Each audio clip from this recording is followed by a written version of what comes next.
Bismillah.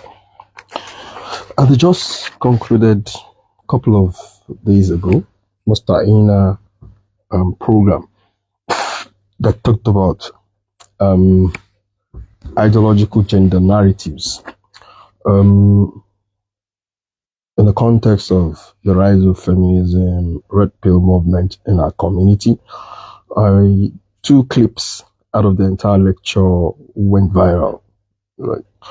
And I got a lot of responses from them. Some positive, some negative, which is usual. Now, I think that the clip was contextual. It was not deliberately cut out. It was what I actually said, and the entire context was there. I remembered saying that a man cannot cut off. That was the word I used. Cut off a wife from her parents, and I said that as for the Malikiya, he doesn't even have the right to stop her from visiting her parents, and it's her right, that she it can't stop her from. Of course, I'll put a bit of a condition to that later on in this video. But basically, that's what I said. So when responding to people, there are basically two classes of people. There are people who are interested in the person saying it, not what the person has said. Individuals like this are very difficult to convince. I mean, particularly those ones who would go after you, right, rather than what you have said. So this video is not for them. This video is basically for people who have questions, whether they are agreeing or disagreeing, who brought some objections that need response to. That's who this video. I don't have that time to go on a lengthy back and forth whereby we'll be repeating the same thing. But if you give these individual, the first category of individuals I mentioned, if you give them heaven, the acts of God, you can't convince them. It's like the Arabic proverb that there were two men, or the Arabic story that there were two men in the desert who saw an animal far off, and then one said it's a goat, and the other said it's a vulture or a large bird, and then the animal flew. You're supposed to end the argument. Then the guy who said it's a goat said, well, ans wa intar or anaza wa intarat. Well, it's a goat, even if it flies. So you can't convince individuals like this. But I just want to put a bit more context into what I said. I think it's you, as you would see, it summarizes everything that a sincere person is supposed to say. I mentioned the view of the Malikiya. I even mentioned that we have an opposite view, which is that of the Hanabila. I mentioned this. You go through the clip again, right? But for one reason or the other, it may be unsatisfactory to people. So basically, when issues like this come up, right, what would you supposed to look at? Students of knowledge and sincere people, right? It's number one, is he being truthful about his citation? When I said it's the view of the Malikiya, am I representing the Malikiya? That's supposed to be your question. If you're interested in the intellectual and academic position of an interlocutor, even if the person is not me, right? Number one, am I being academically honest by attributing this to the Malikiya? Number two, what are his sources? So these are general principles that we should follow. What are his sources? What sources am I quoting from? Now, the third one is that what are the evidence of this? Right? You may now decide, okay, this is the view I prefer based on so and so evidence, but you cannot go around impugning the dignity or attacking the individual who has taken this position. Particularly, I believe that those who have the opposite opinion are the ones bringing in something new to our environment, as we would see. So, but usually, I arrange this point by point so that I'll be able to touch on what I have in my notes here, rather than have these very intellectual and academic positions, pushbacks, right? What you have is that number one is using usul that is not capable of using. Number two is not qualified for that. That goes under the usul thing. It's against muru'ah. These are the very funny responses that I've had in the past. This thing is not in line with muru'ah. This supports sisters and feminism. It should have been put this way. Our environment is different. there are other views and they are more correct. Yeah, that's maybe a valid opinion. I'll take this as one of the last. The other one, you talk about domesticating our faith. Shouldn't they be domesticated? I'll talk about that in this video. But you have to understand that those statements were made in a lecture that is an hour or more than an hour long. And I capture the essence of that statement. So point number 5, I will go back to point number 3. Point number 3 is I said that is the individual lying? What are his sources? What are the evidence for the source? So let's go to that. I quoted the Malikiya, and we are quoting the Malikiya. You have to depend on their mu'tamad. Kutubun mu'tamada. Kutubun mu'tamada. You can't quote people outside the madhab to justify the madhab, or people who are not deemed to be mu'tamad. So anyway, so let's start with Mukhtasar Khalil. Mukhtasar Khalil is the book that Khalil wrote for muftis. It's not anybody that says you should read Mukhtasar Khalil as a beginner in Maliki fiqh does not know what he's saying. So let's read Mukhtasar Khalil. I have several books, but this I don't want the video to be long. I want it to be easily shareable so that people would go through this in context. قال الخليل under باب في النفقة بالنكاح والملك والقرابة. So that you may not even, if you want to search the book of Malikiya, you may not even know what other chapter it is. I quoted Matn Risala, but I want to keep Risala out of it for because of this is more explicit. So Khalil, I mean nobody would deny Khalil. Khalil says, لا أبويها وولدها من غيره أن يدخل لها. It's not permissible for the husband to prevent a woman's parents, mother and father, أبويها وولدها, and her children from other than him, right? And yet kulalaha, to enter upon her, to visit her. وَحُنِّثَ in halafa. If he swore an oath, right? This is how strict the Malikiya take it. If he swore an oath that the parents should not enter, or our children from other spouse should not enter, حُنِّثَ, he will be forced to break that oath. كَحَلِفِهِ أَلَّا تَزُورَ وَالِدِهَا. Just as if he swore an oath that no, you must not visit your parents, right? In كانت مأمونا, if the woman is somebody that is preserved, some of the commentators said maybe it's a Jew, somebody who's old enough, then Khalil said walau shaba, even if she's a young woman. Law there, for people who have studied the Maliki madhab, indicates that there's a khilaf in the madhab, right? If a person swore that no, she's not going to go and she's young, there's khilaf in the madhab. And walau shaba, that's why I introduced it to walau shaba, that the mu'tamad al-madhab, even if this was a young person, la in halafa la takhruj, but if he makes a blanket oath, he will not be forced, because if he makes a specific oath that the parents should not visit her, she should not visit her parents, right? He is deliberately trying to cut her off her parents. So even if he swore an oath, he will be forced to break the oath by the judge. وَقُضِيَ لِلصِّغَارِ كُلَّ يَوْمٍ. If this woman had children who are young, the judge, the qadi, will decide that the children have to go to her, right, every day. You see, the problem we have in this part of the world is that the Sharia is not in application. These things should not be strange to anybody who has ever studied Ahwal al-Shakhsiyah under the madhab of the Malikiyah. That one that a woman would have a child from somewhere and you will bar her that the children should not visit, in a situation where the Sharia is being implemented, ala madhab al-Malikiyah, you will not have that right. وَلِكِبَارُ كُلَّ جُمْعَةٍ. For those who are not young, we would rule, if you are being obstinate that they must not come visit, we will rule that, okay, at least once a week. I mentioned this briefly also in that video, that the same way the parents also will say that yes, they can visit you, they can visit the woman at least once a week. Listen to that clip shared by Afar Shehu again, right? That's Khalil for you, right? So this is supposed to close the argument on is it faithful to, I'm quoting the Malikiyah, right? And that was why I quoted. Now, there's something in Khalil. Khalil at times does not cite a view, right? He may cite several views, right? Particularly when he cites, Khalil is built on 4 giants of the madhab. هذا اختيار لخم المالكي ورجح ابن يونس لسالكي وظاهر كلام ابن رشد والمازري في القول للمسترشدي. Al-Khalil depends on Al-Lakhmi, Ibn Yunus, Al-Mazari, and Ibn Rushd al-Jad. So at times, he may be citing these views and others.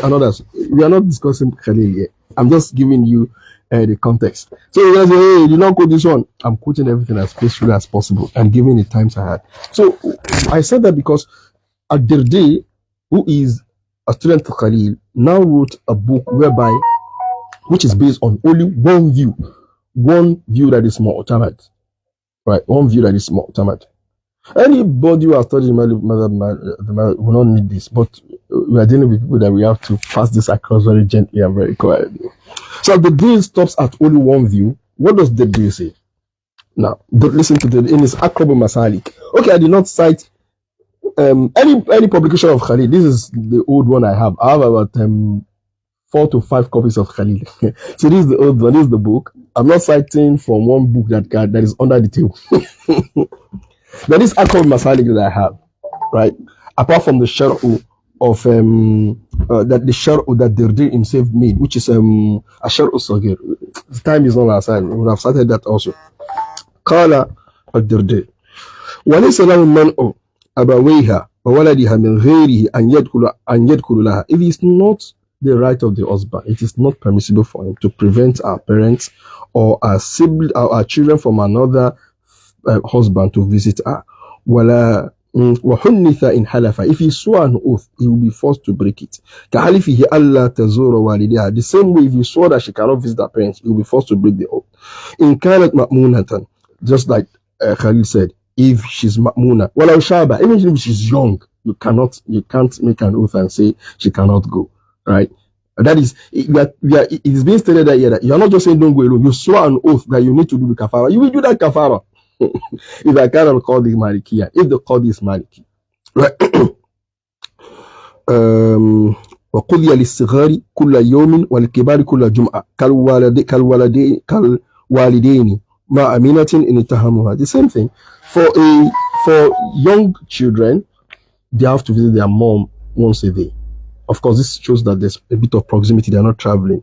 For our parents, once a week. That is Akram Masalik of the day.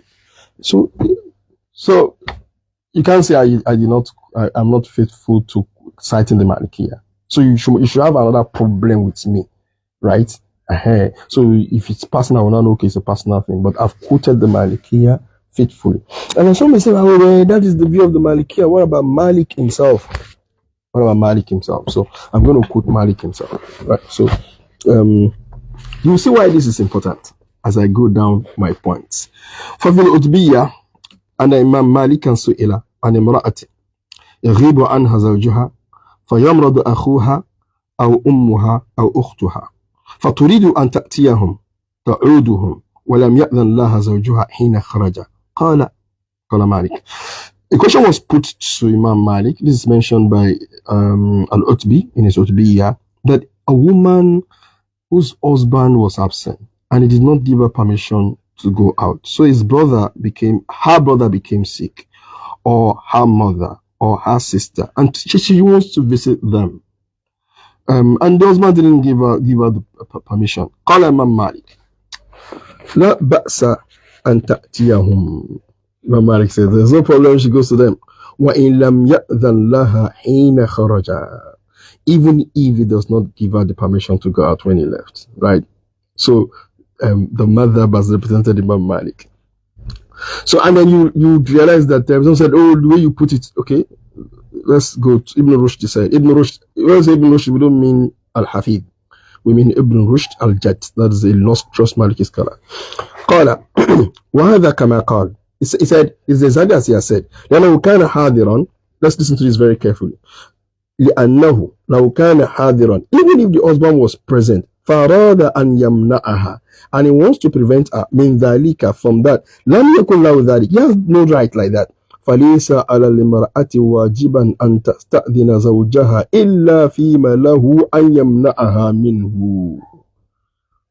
Ibn Rushd al-Jad, verbatim, right? Let me quote the volume and page.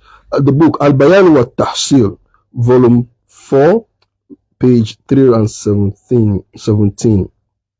Abayan wa Tafsir, volume 4, page 317. This is, I think this is the Maghribi Toba'a. So just check. Ask your scholars to check them, right? So it is not his right to prevent her. So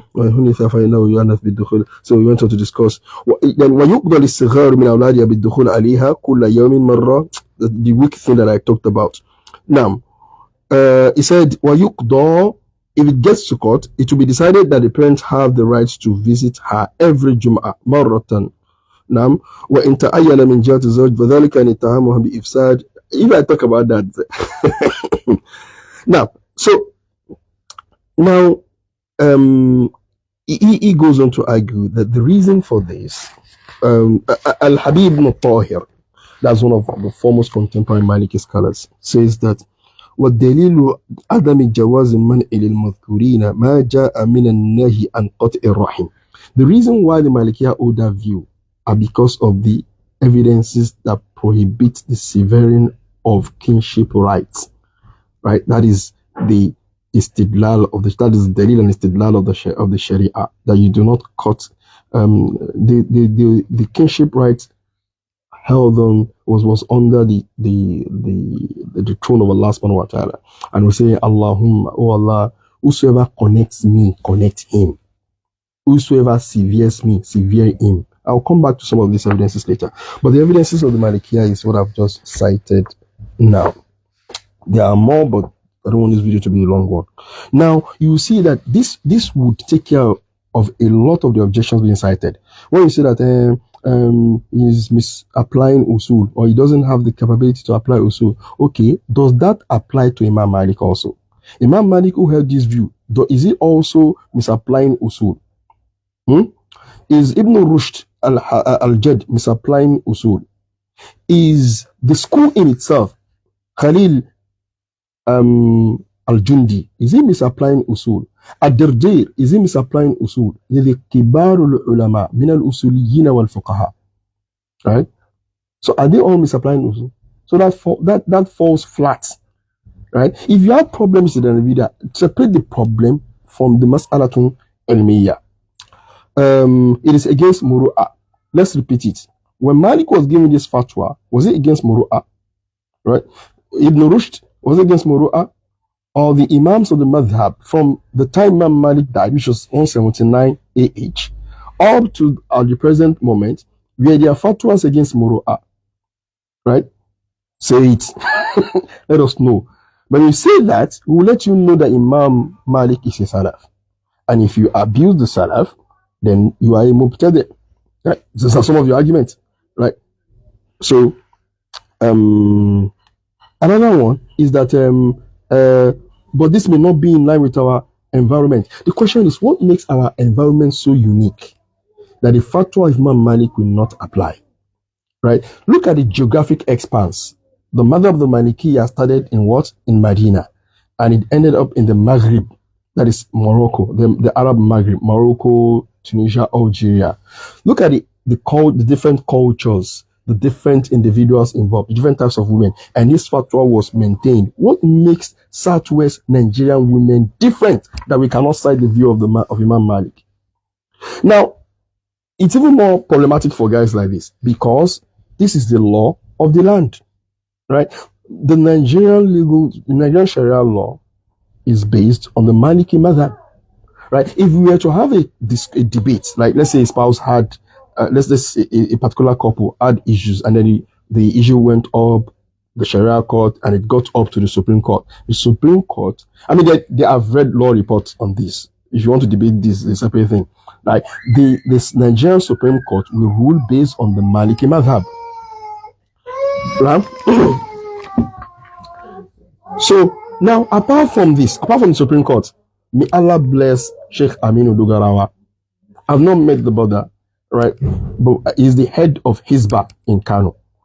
I heard that he was the one that sponsored the Kano marriage law bill of 2019. I spoke to a lawyer brother. When I say these things, I'm not perfect, but I try my best to exhaust my research tentacles. So I asked the brother, And he told me it was Dogarawa that was one of the people that sponsored. I think the Emir of Kano then, also Malam Sanusi Lamine Sanusi also strove so well so that we have these family laws of the codified, and that is the problem we lack in the Southwest. Everybody has a position on every issue, and it becomes a problem when the person who has a divergent opinion that is even the law of the land is now said to be the person who is misleading others. It's a problem. So I don't. Even if you have the Hanbali view as a view of our family law in the Southwest, it will be good because we have a single source. But you having this position, you can choose and pick and choose positions that suits you. Then why wouldn't women also pick and choose positions that suits them? That is the problem that we are addressing by ideological gender narratives. So anyway, now when you say, oh, our wives, our women are different in Kano, that law, that bill, section page 36, section 157, the law says, a wife shall, or the bill says, a wife shall have, I heard it was passed into law, but let me just say the bill so that it will not catch me. A wife shall have the following rights on her husband: feeding, clothing, shelter, medical care, right to deal in her property, and then the sixth one, a right to visit. It's a right. If something is a right, those of you who did law, you know what it means by a right. Do you need permission to fulfill your right? Can your spouse bar you from your rights? Right? Right to visit our parents and relatives, and right to receive our parents and relatives as visitors in our matrimonial home in accordance with the etiquette of the Sharia. So, it's even in the north. What makes Southwest women different? That this same law cannot apply to them. So, however, our environment does not differ. It's our reception that differs. There are other views that are more correct. There are other views. Yes, this is more academic response. Yes, there are other views. And in all academic honesty, I mentioned them. I said it is the view of the Hanabila that the husband has the right to prevent. I looked at the clip again, right? This time with an open heart. Now, the Hanabila hold this view. This has also been attributed to the Shafi'iyya. I'm very, very careful when I study the Maliki madhab, when I'm still studying it, right? And there are times people will attribute to the madhab.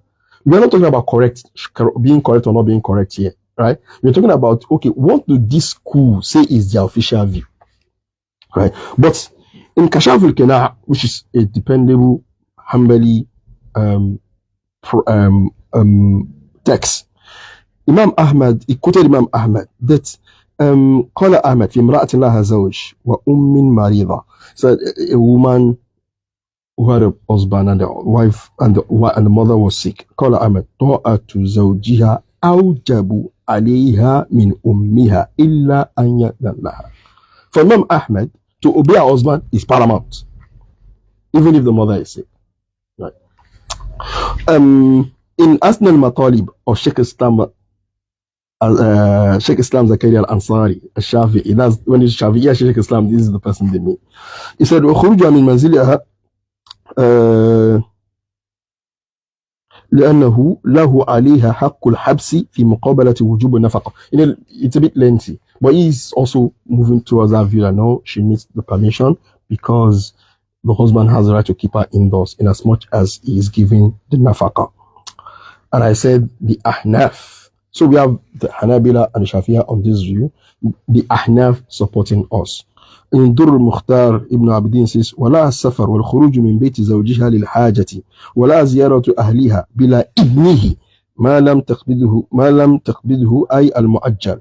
So the wife has the right to travel and go out of the house. If there's a need, she can visit family without his permission if she has not taken the mar that is to be paid immediately.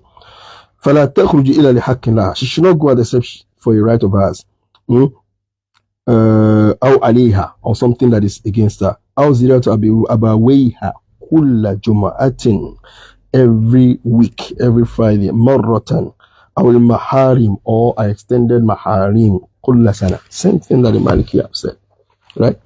Now, the 2 points I mentioned, is he lying against the Maliki madhab? No, that has been nullified. What are the sources? Now, these are the sources.